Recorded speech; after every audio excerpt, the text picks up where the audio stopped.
The rain hammered against the windshield like 1,000 angry fists as Marcus Chen pulled his battered Honda into the driveway of his small rental house. His daughter Lily sat in the back seat, her 8-year-old face pressed against the window, watching the storm with wide eyes. Marcus's hands trembled slightly as he turned off the engine, not from the cold, but from exhaustion. He'd just finished a double shift at the warehouse, and tomorrow he'd have to do it all over again. Single parenthood wasn't what he'd planned. But after his wife Sarah passed 3 years ago, it had become his reality. Every day was a battle between bills and love, between survival and actually living. But when he looked at Lily's face, saw her mother's eyes staring back at him, he knew he'd fight that battle forever. "Come on, sweetheart," Marcus said softly, opening her door and holding his jacket over her head as they dashed through the downpour toward the front porch. That's when he saw them. A woman and a young boy, maybe 5 or 6 years old, huddled together on the corner of his street, beneath a bus stop shelter that offered little protection from the relentless storm. The woman was trying to shield the child with her body, but both were soaked through. Her expensive-looking coat, now waterlogged and ruined, suggested she wasn't from this neighborhood. The boy was crying, his small shoulders shaking. Marcus paused at his door, key in hand. He should go inside. He had enough problems without taking on someone else's. The responsible thing to do was get Lily out of the rain, make her dinner, help her with homework, then collapse into bed for 5 hours before starting all over again. But Sarah's voice echoed in his mind, something she used to say all the time. "We might not have much, Marcus, but we always have enough to share." "Dad?" Lily tugged at his sleeve, following his gaze. "They look cold." Marcus sighed, making a decision he'd probably regret. "Stay here for 1 second, okay?" He jogged back out into the rain, approaching the bus stop. Up close, he could see the woman was probably in her early 30s, with dark hair plastered to her face. Her designer purse, clearly expensive despite the rain damage, sat at her feet. The boy clutched a stuffed elephant that was as drenched as he was. "Excuse me," Marcus called out over the storm. "Are you okay? Do you need help?" The woman looked up, and Marcus was struck by the exhaustion in her eyes. It was a kind of tired he recognized, the bone-deep weariness of someone who'd been fighting too long. "Our car broke down about a mile from here," she explained, her voice hoarse. "My phone died, and we've been trying to find somewhere to call for help. But everything's closed. I just need to use a phone if you have one." Marcus glanced at the boy, who was shivering violently. "Look, it's freezing out here and you're both soaked. Why don't you come inside? You can dry off, use my phone, and figure things out where it's warm." The woman hesitated, clearly wary. Marcus understood. He was a stranger, and she had a child to protect.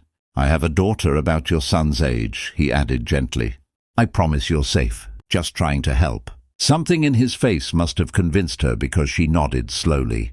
"Thank you. I'm Elena, and this is my son, Oliver." "Marcus, come on." Inside the small house, Marcus quickly grabbed towels from the bathroom while Lily stared at their unexpected guests with open curiosity.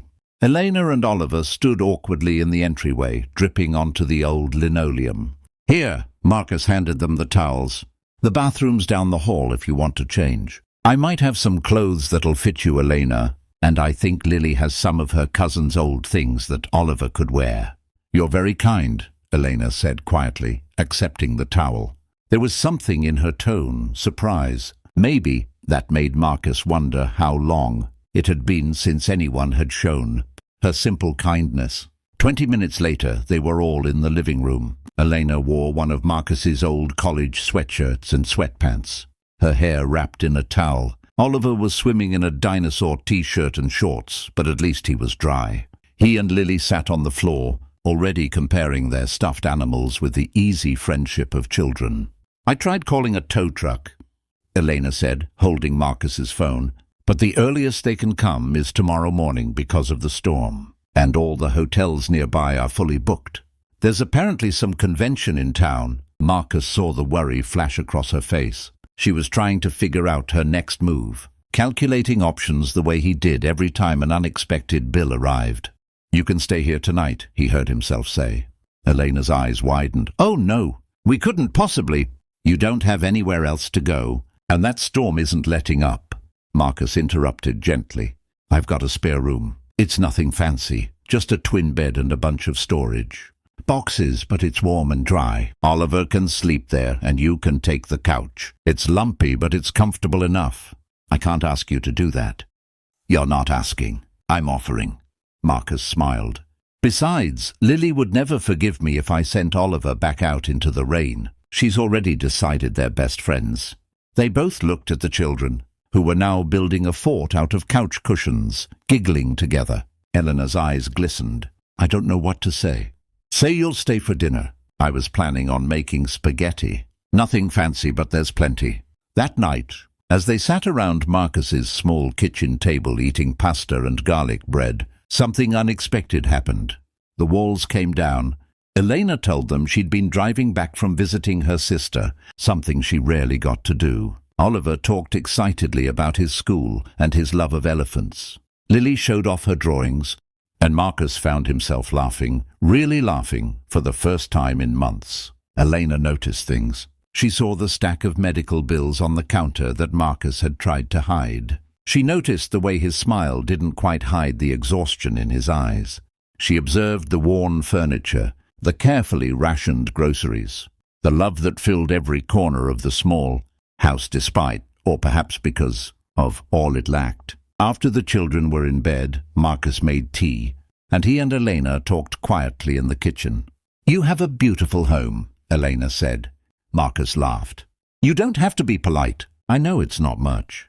That's not what I meant. Elena's gaze was serious. I meant that it's filled with love. You can feel it. Your daughter is happy, healthy, kind. That's everything. Marcus felt his throat tighten. I try. Her mom passed away 3 years ago. Cancer, the medical bills, pretty much wiped us out, and I've been playing catch-up ever since. But Lily deserves better than this. She has you, Elena said softly. That's what matters. They talked until midnight, about loss, about parenthood, about the 1,000 small battles of everyday life. Marcus learned that Elena had lost her husband too, 2 years ago in a car accident. They were members of a club nobody wanted to join, connected by grief and single parenthood and the determination to give their children the world, despite everything. What Marcus didn't know was that Elena was Elena Richardson, CEO of Richardson Technologies, a company worth over $3 billion. She'd inherited it from her father and had grown it into one of the most successful tech firms in the country. She'd been returning from a rare weekend away, traveling without her security detail or driver, desperate for just a moment of normal life. And she'd found something she hadn't expected, genuine kindness with no ulterior motive. In her world, everyone wanted something. Everyone had an angle. But Marcus Chen, struggling to make ends meet, working double shifts just to keep his daughter fed and housed, had opened his home to strangers without a second thought. He'd shared his food, his space, his warmth, expecting nothing in return. The next morning, the tow truck arrived. Elena's car, a sleek Mercedes that looked absurdly out of place in Marcus's neighborhood, was hauled away. As Elena gathered Oliver and their now dry clothes, she turned to Marcus. I can't thank you enough for what you've done for us. It was nothing, Marcus said, meaning it. It was everything. Elena pulled out a business card from her purse and pressed it into his hand. Please, if you ever need anything, call me. I mean it. Marcus glanced at the card.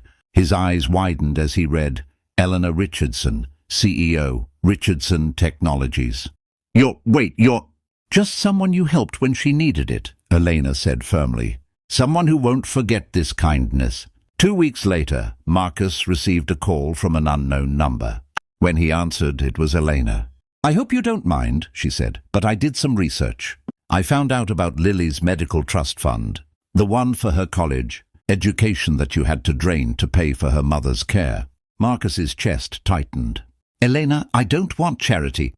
It's not charity. It's gratitude. And it's also a job offer. My company needs a logistics manager for our new distribution center. The pay is triple what you're making now, with full benefits and college tuition. Assistance for Lily. You're more than qualified. I checked. And Marcus, you taught me something that night. You reminded me that success isn't measured in dollars. It's measured in moments of grace, in choosing kindness when it costs you something. You gave me and Oliver shelter when you barely had enough for yourself. That's the kind of character I want in my company. That's the kind of person I want my son to grow up knowing. Marcus couldn't speak. Tears streamed down his face. So what do you say? Eleanor asked gently. I say yes, Marcus whispered. Thank you. God, thank you. 6 months later, Marcus stood in the backyard of his new house, a real house with a yard where Lily could play, watching his daughter and Oliver push each other on the swing set. Eleanor stood beside him, smiling. You know, she said, that night in the storm changed my life. I'd forgotten what real kindness looked like. Marcus shook his head. You changed mine. You gave us a future. No, Elena corrected gently. You already had that in your heart. I just helped make it visible. You taught me that true wealth isn't what you have. It's what you're willing to give away. One night of shelter and you gave it without hesitation. That's the person I want to be. That's the lesson I want Oliver to learn. As the children's laughter rang out through the yard, Marcus realized that Sarah had been right all along. They'd always had enough to share. And in sharing the little they had, they'd received more than he'd ever dreamed possible. Sometimes the greatest rewards come not from what we receive, but from what we give when we have nothing left to give. And sometimes kindness is the most valuable currency in the world.